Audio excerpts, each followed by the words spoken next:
E aí pessoal, beleza? Nesse vídeo vamos conhecer um dos casos mais assustadores de serial killer que ocorreu aqui no Brasil. Esse foi no Rio de Janeiro, conhecido como o Vampiro de Niterói. Fez mais de 14 vítimas. Vamos conhecer esse caso? Vem comigo.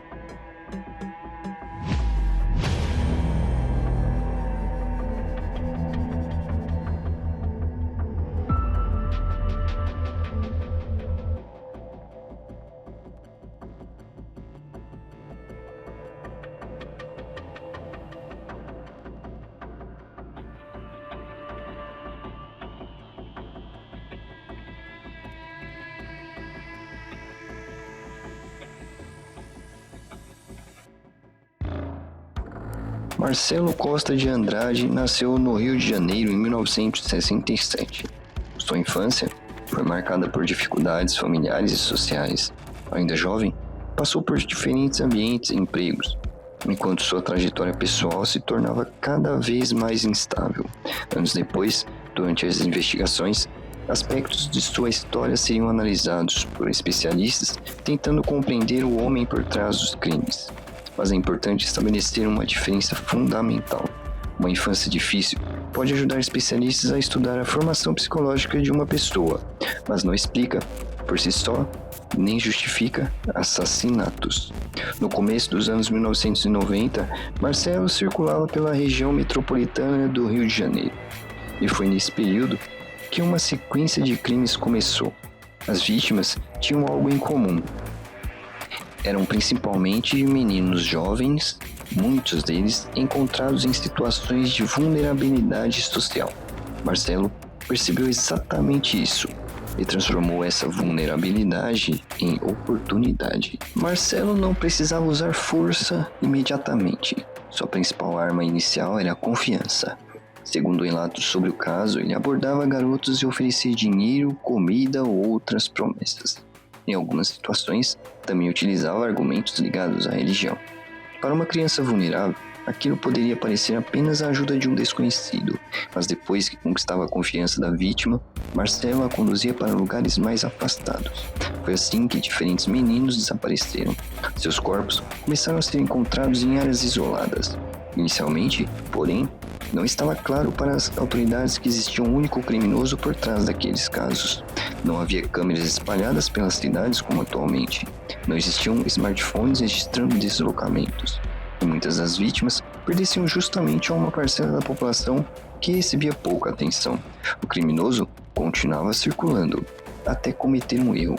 Uma de suas vítimas sobreviveu. Em 1991, um garoto abordado por Marcelo conseguiu escapar. Esse momento mudou completamente a investigação. Pela primeira vez, a polícia tinha alguém capaz de descrever o homem que poderia estar relacionado aos crimes. O menino contou o que havia acontecido e forneceu informações importantes. Os investigadores começaram a seguir as pistas. Pouco depois, chegaram até Marcelo Costa de Andrade. Ele foi preso, mas encontrar o suspeito era apenas o começo. Agora, os policiais precisavam descobrir se aquele homem estava realmente relacionado aos desaparecimentos e mortes de investigados. Durante os interrogatórios, Marcelo começou a falar, e suas declarações surpreenderam até investigadores acostumados com crimes violentos. Ele admitiu uma série de assassinatos. As versões publicadas ao longo dos anos divergem sobre o número exato de vítimas atribuídas ou confessadas por Marcelo, mas o que estava claro era que a polícia havia encontrado um assassino em série. Então, surgiu a declaração que criaria seu apelido. Durante as suas declarações, Marcelo afirmou ter ingerido o sangue de algumas vítimas.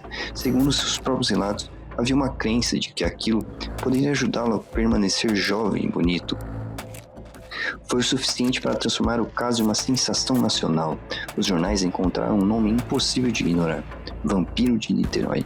Mas por trás do apelido quase cinematográfico existia uma realidade muito mais séria. Não havia qualquer criatura sobrenatural. Não havia vampiro, havia vítimas reais, famílias reais e um homem acusado de explorar crianças vulneráveis. A dimensão do caso fez surgir uma pergunta inevitável. Marcelo Costa de Andrade compreendia plenamente aquilo que estava fazendo? Essa pergunta seria decisiva para determinar seu destino. Ele matava garotos, o interesse dele era meninos de 7, 8 anos. Era o foco dele. Tinha, então, atração por crianças em púberes. E ele ia na periferia, oferecia alguma coisa, tal, levava essa criança. Um doce, um brinquedo. Chamava assim, porque criança de periferia. E é gozado, ele tinha uma tara específica. Menino sem camisa, de chinelinho de dedo e bermuda. Porque o troféu dele, ele é um indivíduo, um serial killer, psicopata, que mata por desejo. Então ele tinha o troféu, souvenir, como as pessoas falam, né? Uhum. Era a bermuda. Ele ficava com todas as bermudas. Por quê? Porque quando ele volta pra casa, ele pega a bermuda, ele vai cheirar, Ele cheira, vai ver, ele olha e lembra de tudo aquilo que ele fez com aquela vítima. E isso dá um prazer imenso pra ele. E aí o que ele fazia? Ele pegava essas crianças, levava para uma área que tinha eles estavam numa obra e tinha aquelas manilhas grandes e tal. Ali ele deixava, depois que ele matava, mantinha a relação novamente com a criança e deixava esse corpo dentro dessas manilhas, escondido. Ele matava e mantinha relação com o cadáver da criança. Sim, na hora. Depois ele ficava visitando, voltava. E por que ele ficou conhecido como vampiro? Porque além disso, ele comia partes do pescoço, dos pescoços, né, das crianças. Ele arrancava pedaços. Comia? Então, ele comia, sim. Comia, engolia? Também, sim. Então, vampiro. Que época foi essa? Acho que foi década de 90. 90, então recente, assim. Não, Tipo, recente. época do Mania do Não, Parque, do Maníaco do Parque. Por aí. E aí ele acabou sendo pego por causa de uma criança. Depois da prisão, Marcelo passou por avaliações psiquiátricas. Especialistas analisaram seu comportamento, suas declarações e seu estado mental. O resultado mudaria completamente o caminho judicial do caso. Marcelo foi considerado inimputável.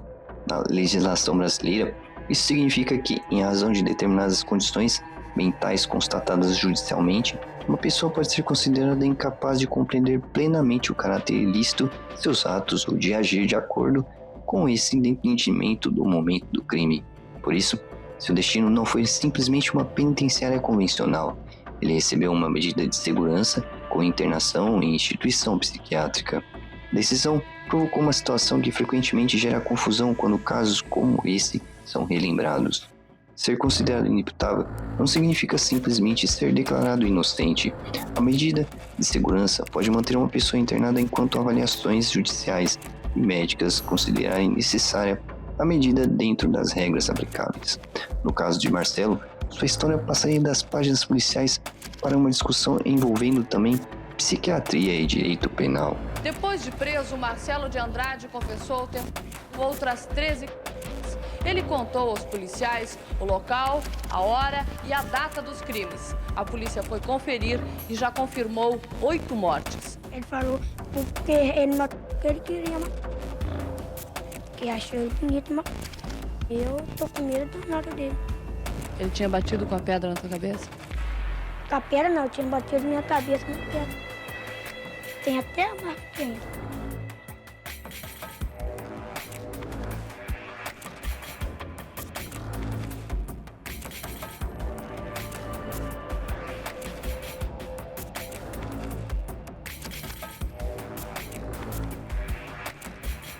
Existe um problema quando assassinos em série recebem apelidos famosos. Com o passar dos anos, o criminoso pode acabar sendo mais lembrado do que aqueles que morreram. Vampiro de Niterói virou uma expressão conhecida. Marcelo virou personagem de reportagens, documentários e programas policiais. Mas seus crimes revelaram algo muito maior do que a história de apenas um assassino. Eles mostraram como pessoas socialmente vulneráveis podem se transformar em alvos justamente porque o criminoso acredita que seus desaparecimentos receberão menos atenção. Para algumas famílias, não existia mistério fascinante. Existia apenas ausência. Um filho que saiu e nunca retornou.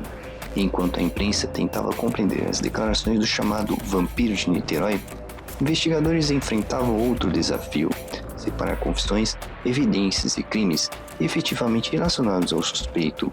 Por isso, até hoje, diferentes fontes apresentam números distintos quando falam sobre suas vítimas. A prisão encerrou a sequência de crimes atribuída a Marcelo, mas não encerrou sua história. Sua situação passou a depender das decisões judiciais e das avaliações relacionadas à medida de segurança. Ao longo das décadas seguintes, o nome Marcelo Costa de Andrade reapareceria ocasionalmente na imprensa. Cada nova reportagem trazia novamente à tona uma história que parecia saída de uma obra de terror. Só que aconteceu no Brasil, sem monstros sobrenaturais, sem castelos, sem lendas. O verdadeiro cenário eram ruas, terrenos afastados e crianças vulneráveis da região metropolitana do Rio de Janeiro. Talvez seja exatamente isso que torne o caso tão perturbador. O criminoso não parecia uma criatura saída de um pesadelo. Era apenas um homem caminhando entre milhares de outras pessoas. Décadas se passaram desde os crimes, mas o apelido permanece. Vampiro de Niterói, um nome criado para resumir um caso difícil de compreender. Porém, quando retiramos o sensacionalismo, esta é uma história ainda mais sombria. A história de crianças vulneráveis que confiaram em um desconhecido, de um sobrevivente cuja fuga foi fundamental para a investigação, de policiais tentando conectar crimes aparentemente separados, e de uma investigação que terminou diante de uma questão complexa sobre crime, responsabilidade e saúde mental. Marcelo Costa de Andrade entrou para a história criminal brasileira como um dos assassinos em série mais conhecidos do país. Mas talvez a principal lição desse caso esteja justamente em não transformar criminosos em lendas, porque por trás de todo apelido assustador, existem nomes que quase nunca aparecem nas manchetes. Os nomes das vítimas. Estão elas que não podem ser esquecidas. O Vampiro de Niterói, um dos casos mais perturbadores da história criminal brasileira.